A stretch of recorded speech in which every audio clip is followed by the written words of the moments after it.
Sindh online school class 7 मज़मून रियाज़ी unit 10 सबक 15 गोल जा हिसा भाॻो ॿियो पार्ट्स ऑफ सर्किल पार्ट 2 ॾोहिटनि ऐं ॾोहिटियुनि खे सिंध ऑनलाइन स्कूल में भलीकार मां आहियां नाना आबिद।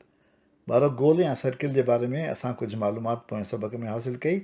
रहियल मालूमात असां हिन सबक में हासिल कंदासीं ऐं जेको हिन पोएं सबक जो ॿियो हिसो आहे। असां पोएं सबक में ॾिसियासीं त जेकॾहिं हिकु नुक़्तो ॿिए नुक़्ते ॿधल नुक़्ते जी चौधारी चकर लॻाए पूरो करे त उनखे असां जेका शिकिल ठहंदी उनखे असां सर्किल या गोल चवंदा आहियूं। अचो त हाणे असां गोल जा कुझु हिसा ॾिसूं जेके असां पोएं सबक में न ॾिठा। जेकॾहिं मां गोल ते ॿ नुक़्ता लॻायां ए ऐं बी ऐं उन्हनि खे सिधी लीक सां जोड़ियां हिन तरह त इहा जेका सिधी लीक मिलंदी जेका गोल जे सरकमफ्रेंस जे हिकिड़े पासे खां ॿिए पासे ताईं वेंदी उनखे असां ज़िह या कॉर्ड चवंदा आहियूं। गोल जे किन बि ॿिनि टुकनि खे पाण में मिलाईंदड़ लीक टुकर the line segment joining any 2 points on the circle. हीअ असांजो ज़िह आहे पर जेकॾहिं उन में असां अंदरि भरियल शिकिल ॾिसूं जेका हिन कोस ऐं हिन ज़िह जे विच में हुजे या बंदि हिकिड़ी शिकिल थी वञे त उन शिकिल खे असां गोल जो टुकुर या सेगमेंट चवंदा आहियूं।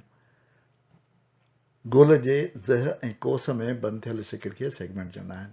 यानी हिकिड़े पासे हीअ ज़िह आहे ऐं हिकिड़े पासे ही कोस आहे। The region that is bounded by an arc and a chord of the circle is called segment.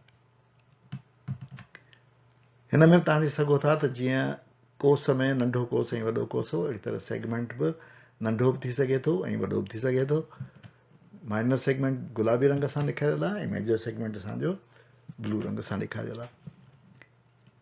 Segment ज़रूरी न आहे त ही हॉरिजॉन्टल लाइन हुजे या लाइन हीअं बि थी सघे थी हीअं बि थी सघे थी हीअं बि थी सघे थी।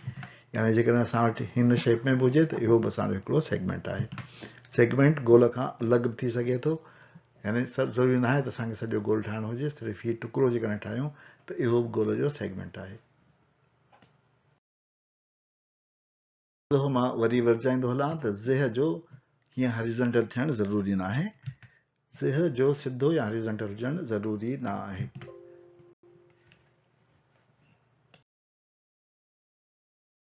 जीअं असां ॾिसी सघूं था त ज़िह जो हॉरिजॉन्टल थियणु ज़रूरी न आहे। ज़िह उभो या पासीरो बि थी सघे थो। ज़िह उभो वर्टिकल या पासीरो बि थी सघे थो। जेकॾहिं असां ॾिसूं त ज़िह ज़रूरी न आहे त हिन जाइ ते हुजे। उहो सर्किल में कहिड़ी बि जाइ ते थी सघे थो। हिते बि थी सघे थो हीअं बि थी सघे थो हीअं बि थी सघे थो। जेकॾहिं असां ॾिसूं जेतिरो हुनखे वेझो कंदा ईंदासीं सर्किल जे ओतिरो हुन ज़िह जी लेंथ वधंदी वेंदी हुनजी ड्रेग वधंदी वेंदी जेतिरो असां हुनखे वेझो कंदासीं छो त हुनखे सर्किल जे ॿिन्ही पासनि खे टच करिणो आहे। इहो जेको वॾे में वॾो ज़िह असांजो ठहंदो उहो असां जेकॾहिं ॾिसूं त उहो गोल जे ॿिनि पासनि खां मिले थो ऐं उनजे सेंटर मां लंघे थो। उहो छा आहे उहो डायमीटर आहे। उनजे करे असां चई सघूं था त वॾे में वॾो ज़िह गोल जे कतर जेतिरो हूंदो आहे या गोल जो कतर हूंदो आहे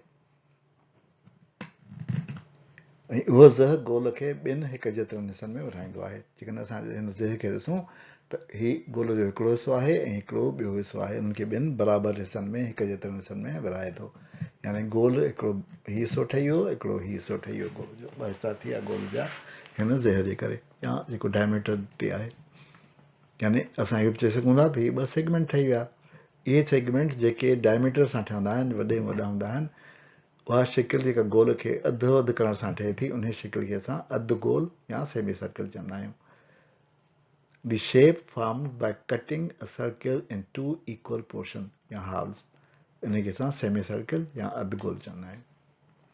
इहो दरअसल वॾे में वॾे ज़िह सां ऐं कोस सां ठहियलु आहे ऐं उहो बि हिकिड़ो सेगमेंट आहे। ॿार हिन तस्वीर में तव्हांखे गोल जो हिकिड़ो टुकड़ो नज़र अचे पियो थो। इनखे असां छा चवंदा आहियूं इनखे असां आर्क या कोस चवंदा आहियूं। हाणे जेकॾहिं मां इन कोस जे ॿिन्ही एंड्स खे हिन सेंटर सां मिलायां त ॿ लाइनूं इहे लीक टुकर मां ठाहींदुसि। इहे लाइन सेगमेंट्स छा आहिनि? इहे लाइन सेगमेंट्स उहे सेगमेंट्स आहिनि जेके सेंटर खां वठी उनजे सर्कमफ्रेंस ताईं आहिनि, उनखे असां छा चवंदा आहियूं, रेडियस। सो इहे ॿई रेडियाई आहिनि, नीम कतर आहिनि या त दास आहिनि। उहा शिकिल जेका कोस ऐं ॿिनि रेडियस सां जे विच में ठहे, उन्हनि बंदि शिकिल हुजे, उनखे असां सेक्टर चवंदा आहियूं। हीउ सेक्टर आहे। इहो सेक्टर सर्किल जो हिकिड़ो हिसो आहे।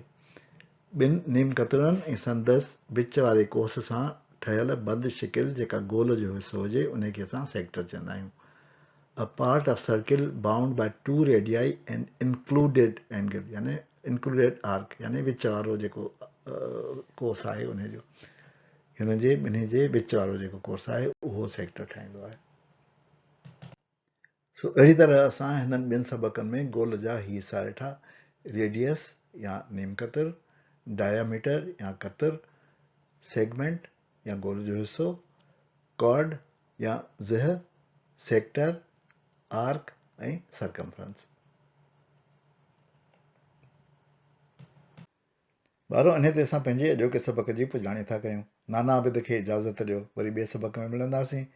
वेंदे वेंदे यादि कराईंदो हलां त तव्हां हीउ चैनल सब्सक्राइब कजो, वेबसाइट ते बि वञिजो ऐं पंहिंजे दोस्तनि खे बि ॿुधाइजो त चैनल मौजूदु आहे, वेबसाइट मौजूदु आहे, ऐं हिनखे शेयर कंदा हलिजो।